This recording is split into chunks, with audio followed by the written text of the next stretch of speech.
It had been almost 20 years since I last stepped onto the weathered porch of my grandfather's cabin by the lake. The moss-lined boards still groaned under my boots in the same familiar way, and the air carried that sharp pine scent I'd never forgotten. Pine Ridge Lake hadn't changed much, but I had. I'd come back with a plan to restore the family retreat that had been ours since 1947, 5 peaceful acres, wrapped in memories of my childhood. But peace wasn't on the menu that afternoon. The warning didn't come from the forest or the water. It came from sirens. Their shrill cry tore through the calm like glass shattering against stone. I stepped outside just as 2 police cruisers rolled to a stop in front of the property. My hands instinctively lifted, palms open, as the officers approached with deliberate caution. Then I saw her. A woman in a navy blazer, her hair sculpted into a helmet of precise cuts, stood pointing at me as if she were directing an execution. "That's him!" she screeched, her voice sharp and acidic. "He's trespassing on association property. I told him to leave, but he refused." I steadied my breathing, forcing my face into calm neutrality. "Officers," I said carefully, "I'm standing on my own property. I've got the deed in my back pocket, if you'll let me retrieve it." The lead officer gave a small nod but kept his guard. Slowly, I pulled the old document free. The edges were soft and worn from years of use. The ink faded, but it was genuine. What the woman didn't know, what she couldn't possibly know, was that in just 6 minutes, her entire HOA kingdom was going to crumble. But I'm getting ahead of myself. My name is David Hartley. For 12 years, I worked overseas as a real estate attorney, specializing in property law and trust litigation. This cabin, tucked into the quiet shores of Pine Ridge Lake, wasn't just a piece of land. It was where my grandfather taught me to fish, where I learned to listen to ghost stories by the fire. When I came back after years away, the land was still ours, even if nature had reclaimed most of it. Vines gripped the siding like a second skin, and the dock looked more like a pile of driftwood than a pier.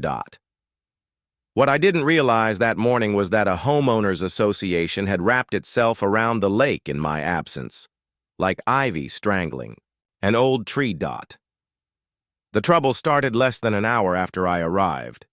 I was clearing branches from the porch steps when I heard the crunch of tires on gravel.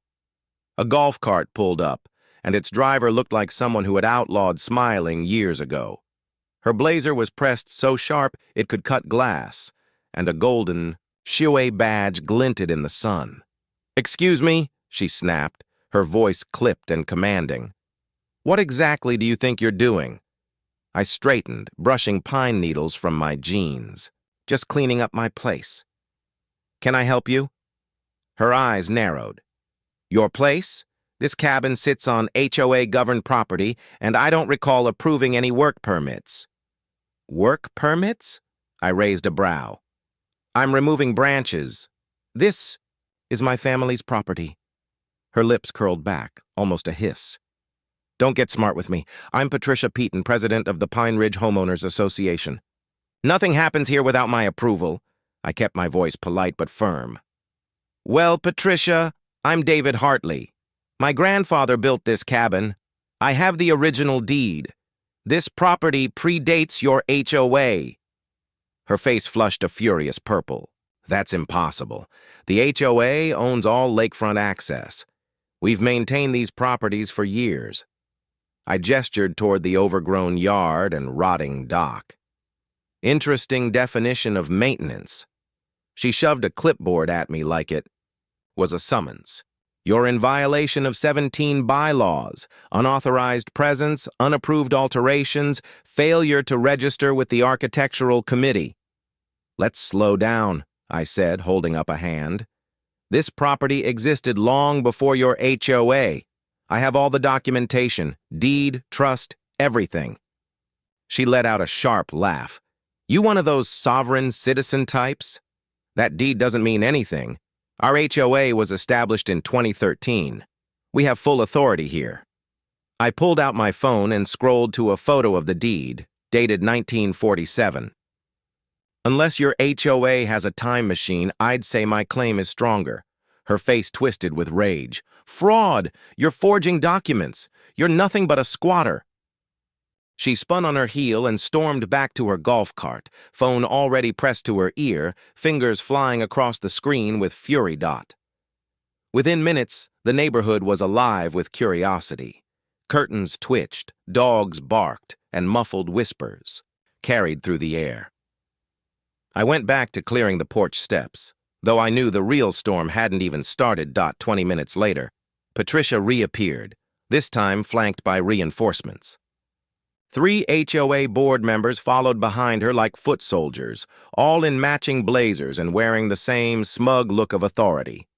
"Mr. Hartley," she declared, her voice sharp enough to cut glass, "we've called an emergency session. You have 5 minutes to vacate this property, or we'll be forced to call the police." I leaned casually against the porch railing, unshaken. "I've already shown you the deed. If you're unsure, the county records office is still open. Until 5 o'clock. Her jaw snapped tight. "I don't need records. I am the records. I know this HOA like the back of my hand. You're a trespasser, a threat to this community." One of the board members, a balding man named Harold, hesitated. Maybe we should check the records first." Patricia whirled on him. "Harold? Can't you see he's smirking? He's dangerous." Truth was, I wasn't smirking yet. But the absurdity of being painted as some anarchist in jeans and a polo was almost too much. "Patricia," I said evenly, "I'm going inside to make some coffee. You can call whomever you like, but I'm not leaving." That pushed her over the edge. 911? Yes, this is an emergency. There's a dangerous man refusing to leave a property he broke into. I sighed, gathered my papers, and waited inside. By the time sirens wailed down the road, I was ready. 2 officers stepped out, hands resting near their belts but weapons holstered. Patricia rushed to greet them, breathless with self-righteous urgency. "Officers, thank goodness you're here! He's threatening the neighborhood. He's trespassing." The lead officer, a composed woman named Officer Chen, approached carefully. "Sir, keep your hands visible." I complied, calm as ever. "Of course. My name is David Hartley. I'm the legal owner of this property. I have both the deed and my identification right here." "He's lying!" Patricia shrieked. "Those documents are fake. He's a scam artist." Officer Chen requested my ID and the deed. She studied them in silence, speaking briefly into her radio. After a tense wait, she finally looked up. "Mr. Hartley, your documents appear legitimate. Can you explain the situation?" I walked her through the basics. Just the facts, no embellishments. Meanwhile, Patricia spiraled further out of control. "I've run this HOA for 8 years, she shouted. "He's not in our records."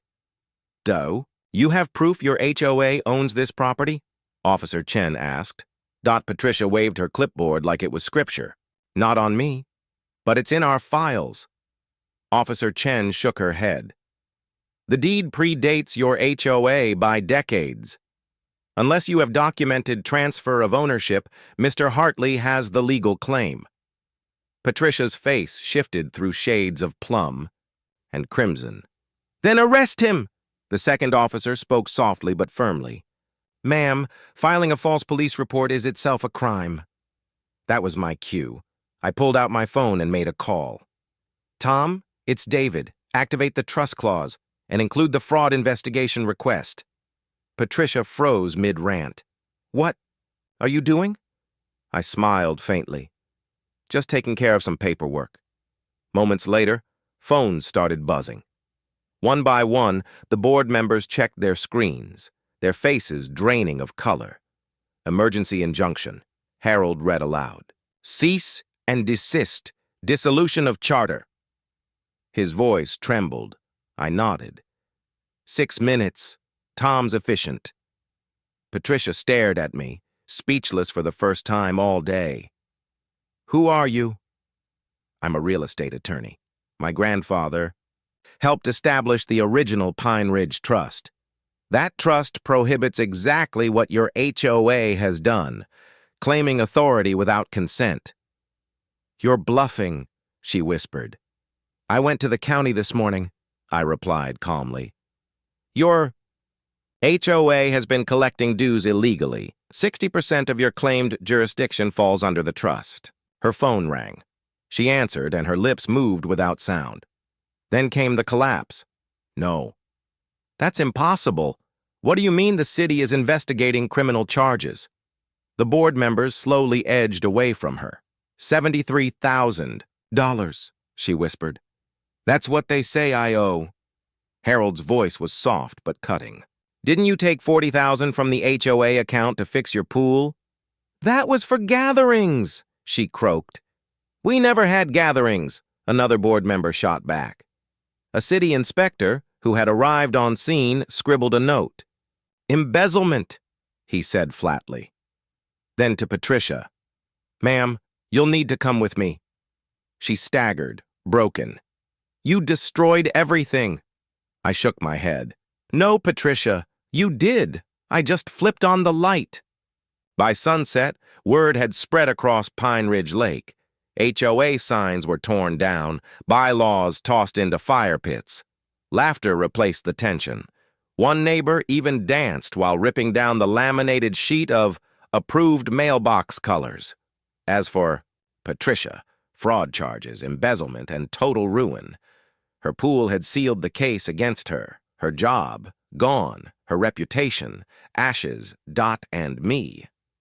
I poured a second cup of coffee, settled onto my porch, and watched the sun sink over land that was once again legally, fully, and finally mine. If watching an out-of-control HOA collapse brightened your day, hit that like button. And for more stories where justice wins and arrogance crumbles, don't forget to subscribe.